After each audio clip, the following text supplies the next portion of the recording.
Tuhan mau kita punya pikiran yang utuh, pikiran yang sehat, bukan pikiran yang takut, yang cemas, yang khawatir, bukan pikiran yang sakit. Yang percaya bilang amin. Tapi Pak Pendeta, gimana mau pikiran saya sehat kalau saya dengar dari berita harga dolar naik lagi. Kadang saya tanya, apa hubungannya harga dolar naik lalu kamu takut?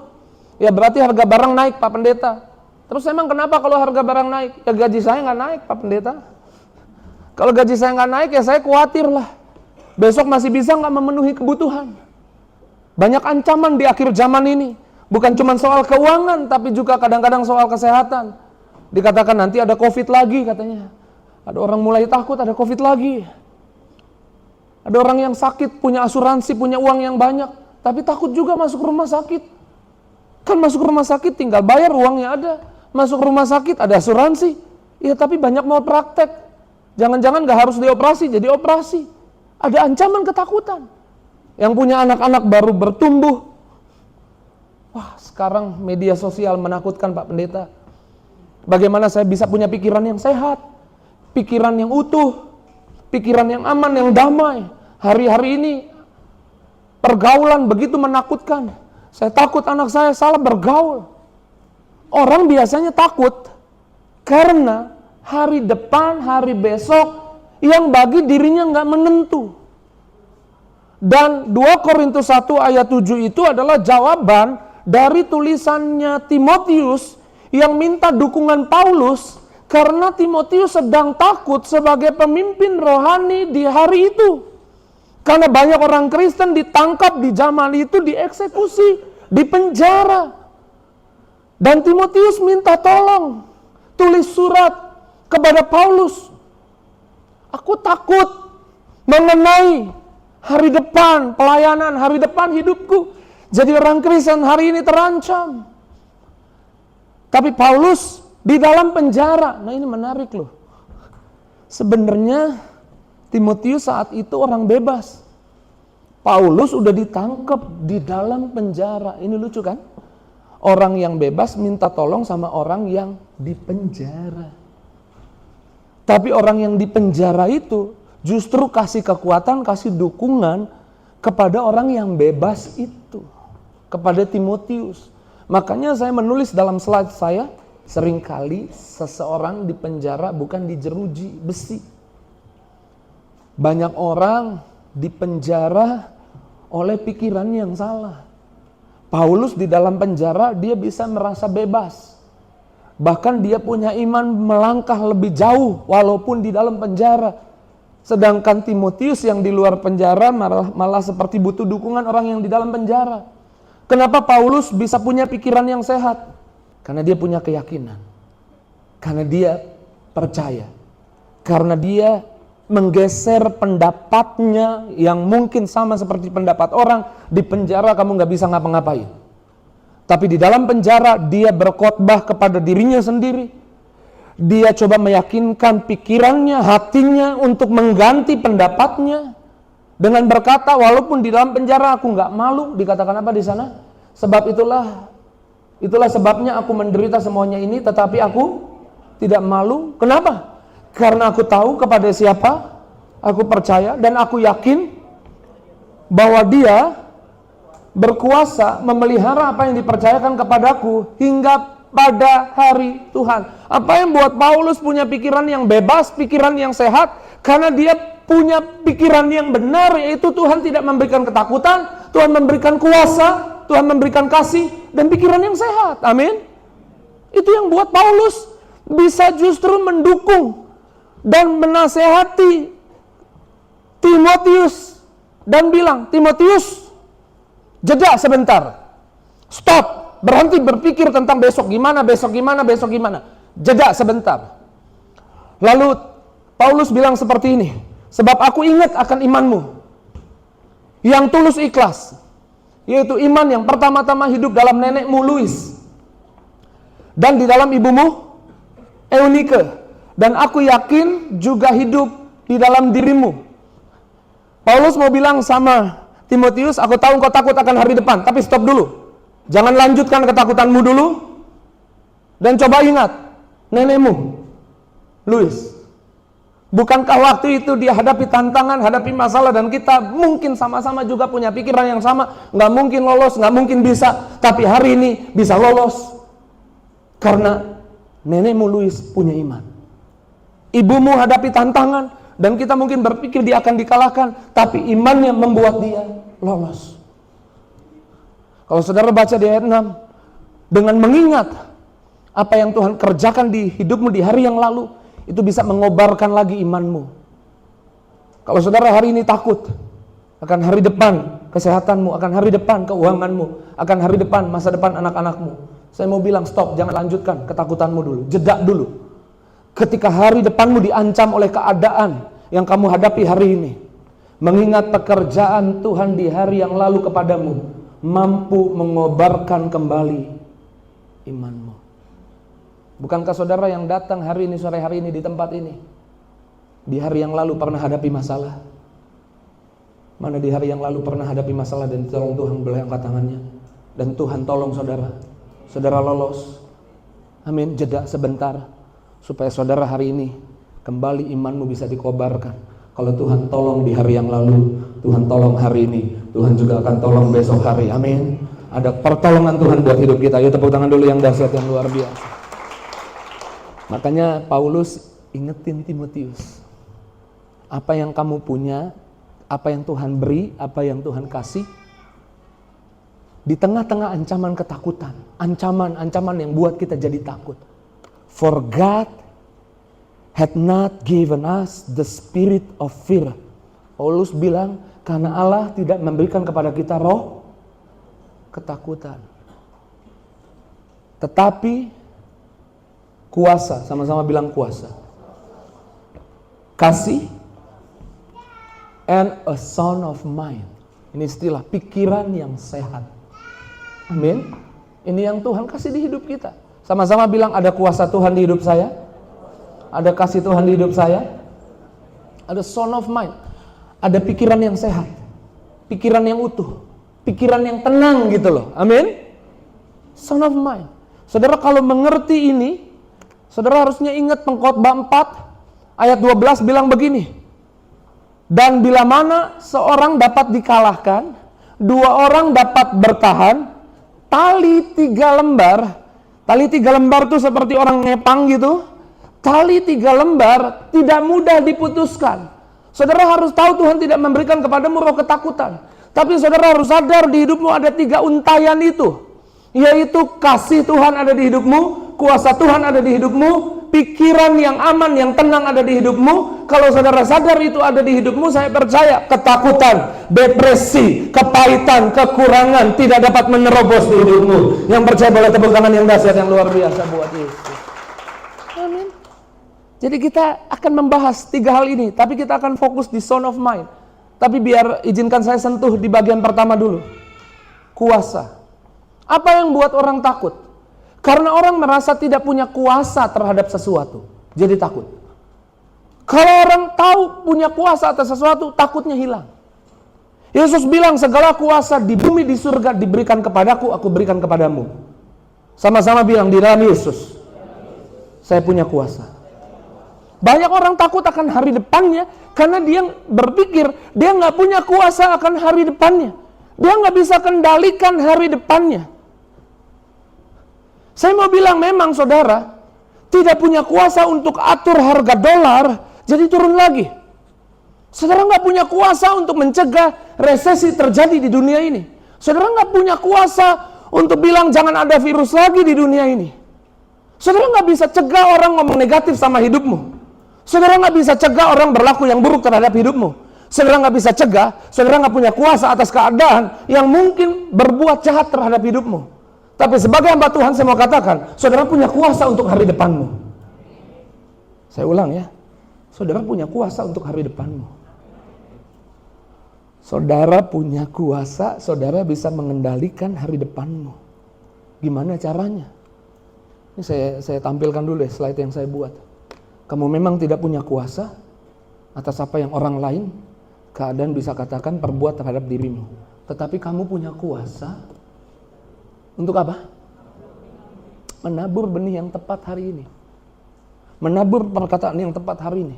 menabur tindakan yang tepat hari ini, menabur doa yang tepat hari ini, supaya di depan saudara tahu, saudara bisa atur masa depanmu, saudara akan menuai, melihat tuaian yang baik di masa depanmu. Amin. Saudara nggak bisa atur orang mau buat apa terhadap dirimu, tapi saudara bisa atur apa yang saudara katakan, apa yang saudara doakan, apa yang saudara perbuat hari ini untuk masa depanmu. Paulus dalam penjara di Filipi 1 ayat 6 bilang begini, aku mau kalian semua tahu apa yang terjadi padaku masuk penjara justru menyebabkan kemajuan Injil. Di dalam penjara, orang mungkin berpikir udah masuk penjara, udah selesai, udah gak bisa ngapa-ngapain lagi, gak bisa berbuat apa-apa. Paulus tidak membiarkan masa depannya dicuri, tidak membiarkan dia jadi takut, dia jadi gentar, tidak melangkah dan tidak buat apa-apa. Paulus menabur benih perkataan, apa yang terjadi padaku justru menyebabkan kemajuan Injil. Karena dalam penjara aku akan berdoa lebih banyak, aku akan menulis lebih banyak, aku akan menabur yang baik. Dan kita tahu 2/3 kitab perjanjian baru yang paling banyak nulis perjanjian baru siapa? Paulus. Paulus bisa atur di depan, dia bisa mengendalikan masa depannya. Hari ini sebagai hamba Tuhan, saya nggak tahu ketakutan apa yang mengancam hidupmu dan membuatmu berpikir engkau nggak punya kuasa akan hari depanmu. Saya mau bilang, kamu punya kuasa untuk hari depanmu. Tabur perkataan yang baik, tindakan yang baik, doa yang baik, maka engkau akan melihat tuaian yang baik di hari depanmu. Yuk tepuk tangan sekali lagi yang dahsyat buat Yesus. Amin. Jangan do nothing untuk apa yang terjadi hari ini. Jangan gak buat apa-apa, jangan gak ngomong apa-apa. Karena nanti saudara jadi sasaran empuk kehancuran yang iblis coba buat, ketakutan yang iblis coba buat di hidupmu. Karena Ayub bilang begini, apa yang aku takutkan, dia menabur ketakutan. Di hari berikutnya dia bilang, itu yang terjadi padaku. Apa yang aku cemaskan, dia menabur kecemasan. Itu yang menimpa aku. Oke, kita udah bahas kuasa. Sama-sama bilang, Tuhan kasih saya kuasa. Sama-sama bilang, saya punya kuasa untuk menentukan tuaian yang baik di hari depan dengan menabur yang baik hari ini. Yang percaya bilang amin. Oke, setelah kuasa, Tuhan kasih apa lagi? Kasih. Saya percaya saya nggak perlu bahas banyak tentang kasih. Mana tangan-tangan yang percaya kita disayang, dikasihi Tuhan, amin. Sangat disayang. Buktinya apa? Dia mati di atas kayu salib buat kita, serahkan tubuh darahnya, amin. Kita bukan hanya percaya Allah kita Allah yang mengasihi, tapi dia Allah yang akan berbuat kasih kepada kita, amin. Udah selesai soal kasih, baru kita masuk sound of mind, pikiran yang tenang. Siapa yang merasa perlu punya pikiran yang tenang? Boleh angkat tangannya. Pikiran yang benar, bukan pikiran yang salah, pikiran yang sehat. Boleh angkat tangannya. Amin. Dan Tuhan memberikan itu kepada saudara. Oke, saya definisikan ya, ada 3. Yang pertama, pikiran yang sehat adalah pikiran yang rohani. Pikiran yang sehat, pikiran yang apa? Yang rohani.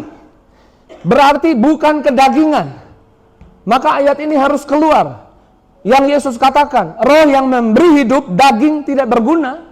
Perkataan, yuk kita baca sama-sama. Perkataan yang kukatakan kepadamu adalah roh dan hidup. Oke, pikiran yang rohani adalah pikiran yang dipenuhi, dibanjiri perkataan-perkataan Tuhan. Jadi saudara perlu saat teduh tiap pagi. Saudara perlu sesering mungkin tahu isi Alkitab. Yang mau pikirannya rohani, boleh angkat tangannya sekali lagi. Saudara perlu banyak baca Alkitab. Perlu tahu perkataan-perkataan Tuhan. Saudara harus banjiri pikiranmu dengan perkataan-perkataan Tuhan.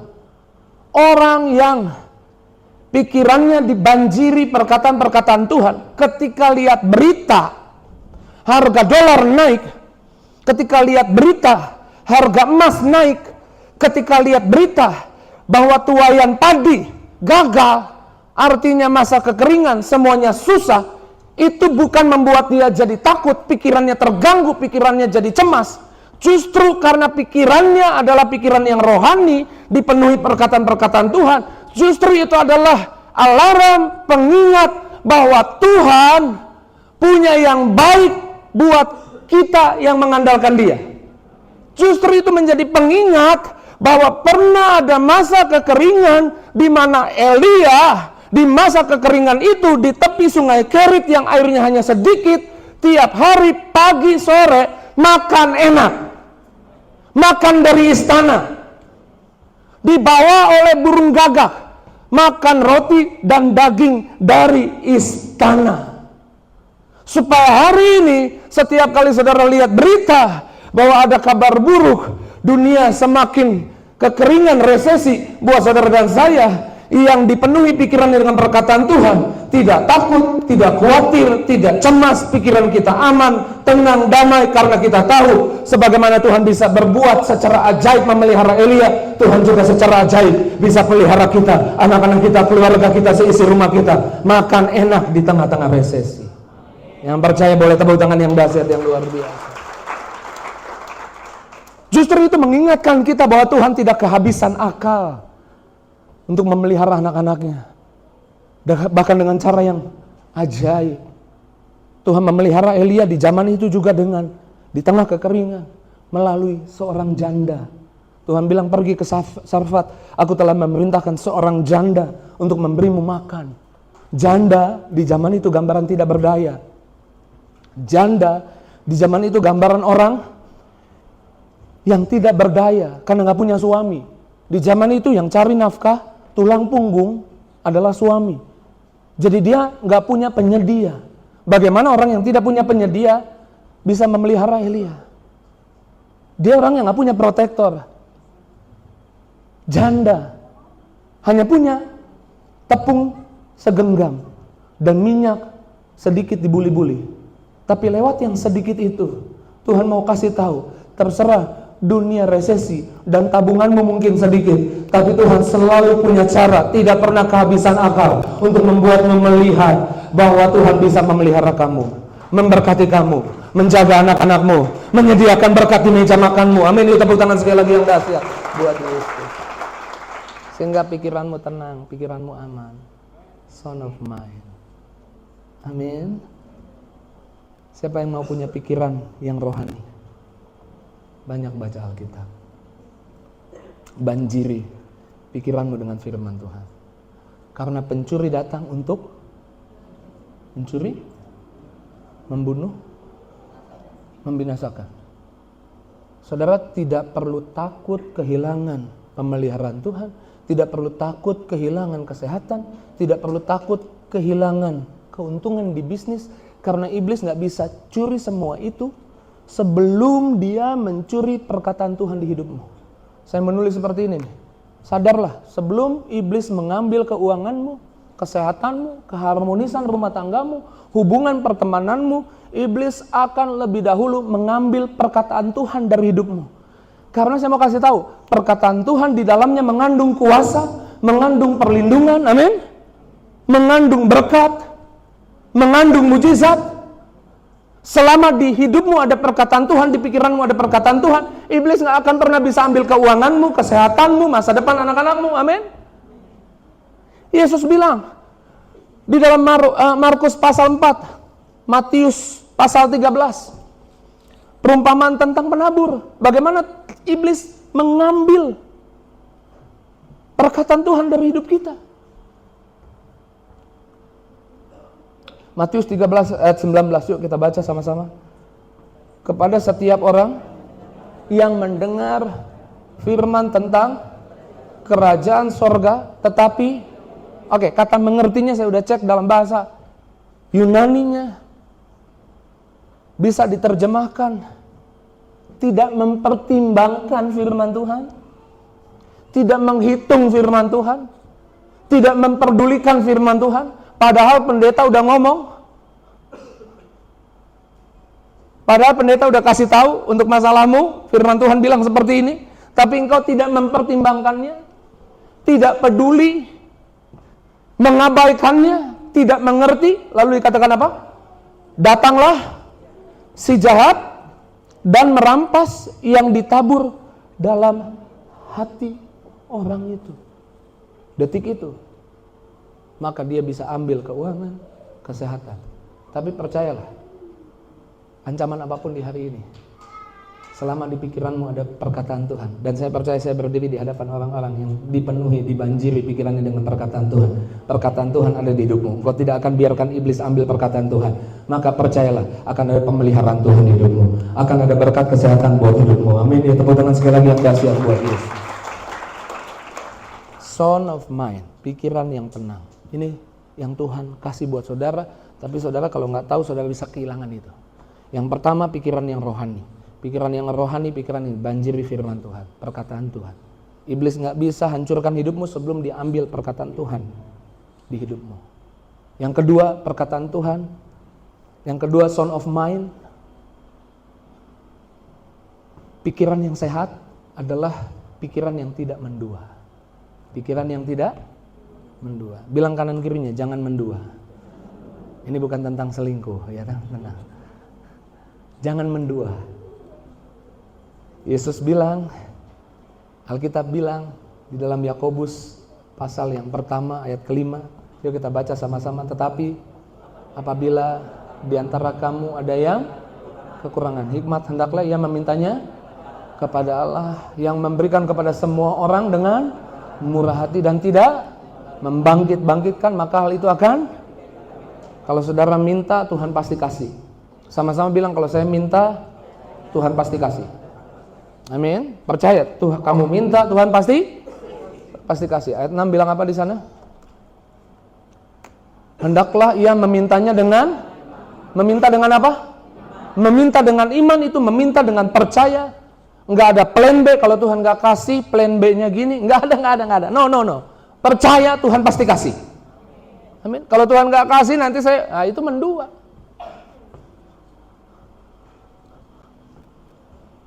Kalau Tuhan nggak sembuhin nanti, itu mendua. Baca lagi ya. Tetapi apabila ayat 6, hendaklah ia memintanya dengan dalam iman, sama sekali jangan bimbang. Sebab orang yang bimbang sama dengan gelombang laut yang diombang-ambing kian kemari oleh angin. Kemudian di ayat berikutnya, orang yang demikian jangan mengira bahwa ia akan menerima.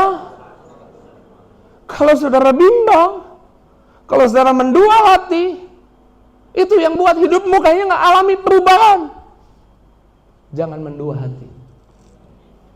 Nanti kita baca di bagian terakhirnya, bagus nih. Ini nyambung ke sound of mind. Jangan mengira orang bimbang dapat sesuatu dari Tuhan. Ayat 8, ini dia nih, ayat 8 nih, sound of mind. Sebab orang yang mendua hati tidak akan tenang. Sebab orang yang pikirannya nggak akan sehat. Pikirannya takut, khawatir, cemas. Sebab orang yang mendua hati, di gereja bersyukur, di gereja beriman, keluar gereja, ya apa enggak ya? Sampai di rumah ngerutu, bersungut-sungut, nyalahin Tuhan. Itu mendua hati. Orang yang mendua hati, orang yang meminta, enggak percaya, ragu. Buat salah, datang sama Tuhan, Tuhan ampuni dosa saya, ampuni kesalahan saya. Lalu selesai doa, besoknya datang lagi sama Tuhan, Tuhan ampuni saya, ampuni kesalahan saya. Tuhan bilang, yang mana ya? Kemarin kayaknya udah selesai. Hari ketiga, Tuhan ampuni saya. Jangan harap orang seperti ini mendua hati. Doa tapi gak percaya Tuhan pasti jawab doanya. Bimbang, kira-kira Tuhan ampuni gak ya? Kira-kira Tuhan sucikan gak ya? Itu yang buat kita jatuh bangun dosa. Itu yang buat kita di situ-situ aja gak melangkah. Kenapa gak melangkah? Karena pikirannya salah. Di tengah pikiran yang salah ada ketakutan. Besok takutnya jatuh lagi. Jatuh beneran. Jangan mengira orang seperti ini dapat jawaban dari Tuhan. Hidupnya gak berubah. Tapi saya bersyukur. Saudara bukan mendua hati. Pikiranmu pasti sehat. Kalau pikiranmu pasti sehat, saudara gak akan diam di tempat. saudara pasti melangkah. Hidupmu akan lebih baik mulai hari ini. Lebih dan lebih dan lebih dan lebih baik lagi mulai hari ini. Yuk tepuk tangan sekali lagi yang dahsyat, yang luar biasa buat Yesus. Jangan mendua hati dalam hal doa. Amin. Percaya, jangan bikin plan A, plan B. Doa, percaya dong, minta, udah minta itu aja, udah. Percaya Tuhan jawab doamu.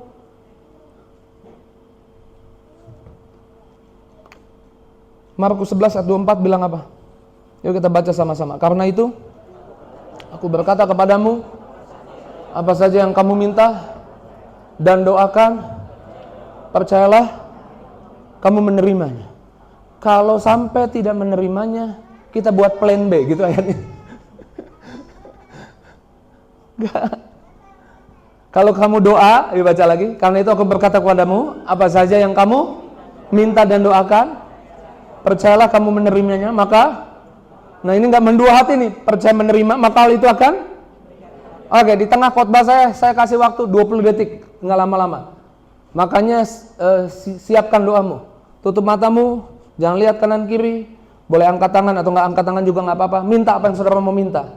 Ayo 20 detik nih, nggak lama, ayo, minta apa yang kau perlu hari-hari ini, apa yang kau butuh hari-hari ini, minta sama Tuhan. Bilang sama Tuhan, Tuhan saya butuh ini, saya perlu ini yang saya takutkan, ini yang saya khawatirkan, ayo minta sama Tuhan. Oke, saya hitung mundur dari 10, 9, 8, 7, 6, 5, 4, 3, 2, 1. Dalam nama Yesus sama-sama bilang, Pak Pendeta doa dihitung, bikin orang panik, saya doa cepet-cepet jadinya. Siapa yang sudah doa boleh angkat tangannya. Siapa yang udah minta boleh angkat tangannya. Jangan bimbang. Jangan mendua hati. Siapa yang tadi udah doa ya, sekarang saya tanya pertanyaan kedua. Siapa yang percaya kamu akan menerima jawaban doamu dari Tuhan? Beneran, saya tanya sekali lagi. Siapa yang percaya kamu akan menerima jawaban doanya dari Tuhan? Untuk yang angkat tangan, kata maka akan terjadi di hidupmu, maka hal itu akan diberikan kepadamu, maka hal itu akan diberikan kepadamu, hal itu akan diberikan kepadamu. Tepuk tangan yang dahsyat, yang luar biasa buat Yesus. Jangan mendua. Orang yang mendua gak akan tenang, gak bisa punya sound of mind, gak bisa punya pikiran yang sehat, pikiran yang utuh. Jangan mendua, percaya. Pemain musik boleh siap-siap. Jangan mendua urusan masa lalumu. Ini yang masih balik-balik lagi ke tenda yang lama, balik lagi ke 10 tahun lalu, 5 tahun lalu. Saya mau bilang jangan mendua dengan masa lalumu. Masa lalumu udah beres. Jangan bilang lagi, Pak Pendeta, dari dulu memang kelemahan saya ini, makanya hari ini walau udah ke gereja kelemahan saya ini. Saya mau bilang kelemahanmu itu dulu sebelum percaya Yesus. Sekarang kau sudah percaya Yesus, engkau ciptaan yang baru. Gak percaya nih, saya kasih ayatnya nih. 2 Korintus 5 ayat 17. Sambil pemusik boleh siap-siap minta nada di D.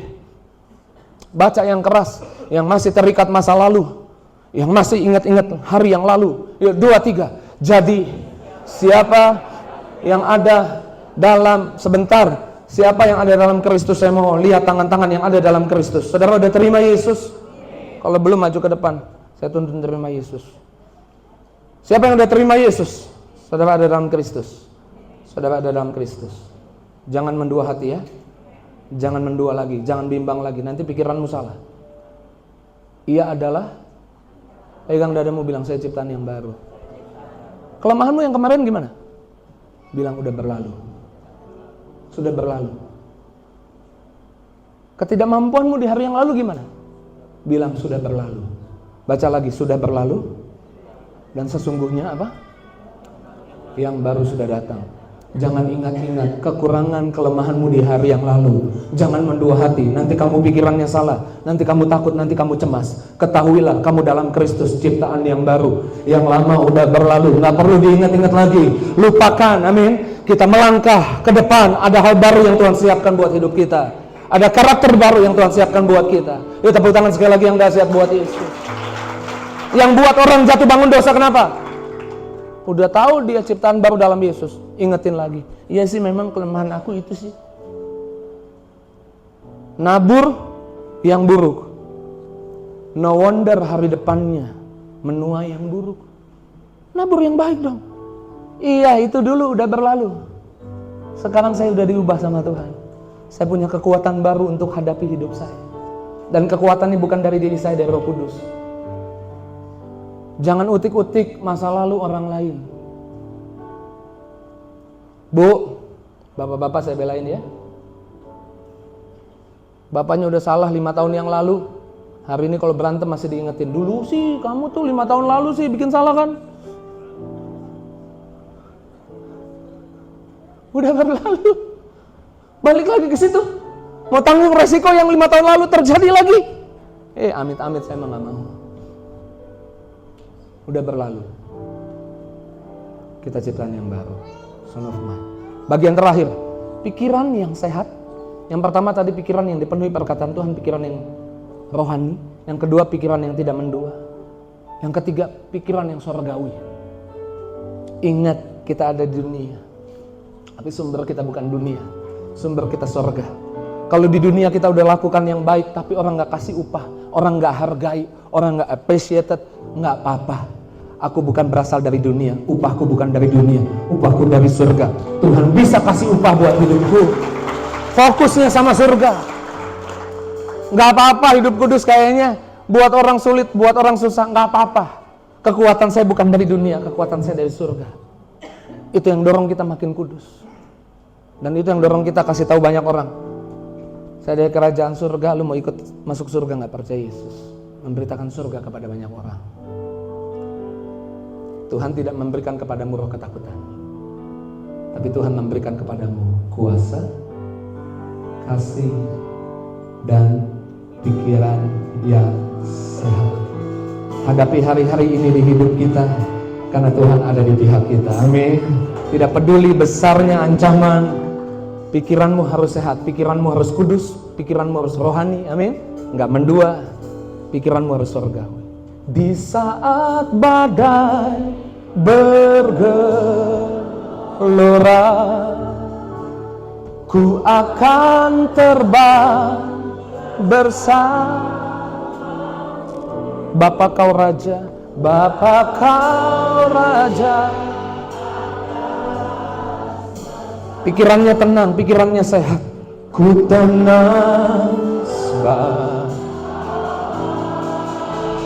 di saat badai bergelora, ku akan terbang, ku akan terbang. Yes, amin. Yuk kita bangkit berdiri, katakan ini.